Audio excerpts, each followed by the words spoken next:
వీక్షిస్తున్న తెలుగు ప్రేక్షకులందరికీ నమస్కారం. మరి పాన్ కార్డుకి సంబంధించిన వివరాలు అయితే ఇప్పుడిప్పుడే రావడం జరిగిందనమాట. స్కిప్ చేయకుండా చివరిదాకా చూసినట్లయితే ఇన్ఫర్మేషన్ మీకు అర్థమవుతుంది. ఇక అదేవిధంగా లైక్ చేయండి. మీరు లైక్ చేసినట్లయితే మరిన్ని అప్డేట్స్ అనేది పొందగలుగుతారు. ఇక వేరే వారికి కూడా షేర్ చేయండి, ఎందుకంటే ఇది ఉపయోగపడే వార్తనే భావిస్తున్నాం. పాన్ కార్డు నిబంధనలో కేంద్రం మార్పులు అయితే తీసుకురావడం జరిగింది.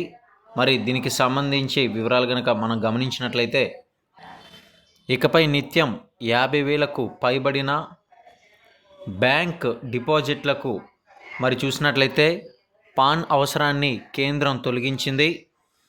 ఏడాదికి 10 లక్షల రూపాయలకు మించిన విత్డ్రాలకు, 20 లక్షల రూపాయలకు దాటిన ఆస్తి కొనుగోలకు కంపల్సరీ చేసింది.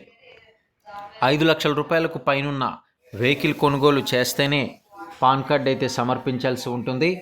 ఆస్తి లావాదేవీల పరిమితిని 30 లక్షల రూపాయల నుంచి 40 లక్షల రూపాయల వరకు కూడా పెంచడం జరిగింది. దీనికి పాన్ కార్డు ఇవ్వాలి. ఇక పాన్ కార్డు లేని వారి కోసం ఫామ్ 60 స్థానంలో 97ను ప్రవేశపెట్టింది. ఇక్కడ మీరు చూడొచ్చు, పాన్ కార్డు లేని వారి కోసం అయితే ఫామ్ 60 స్థానంలో 97ని అయితే ప్రవేశపెట్టడం జరిగింది కేంద్ర ప్రభుత్వం.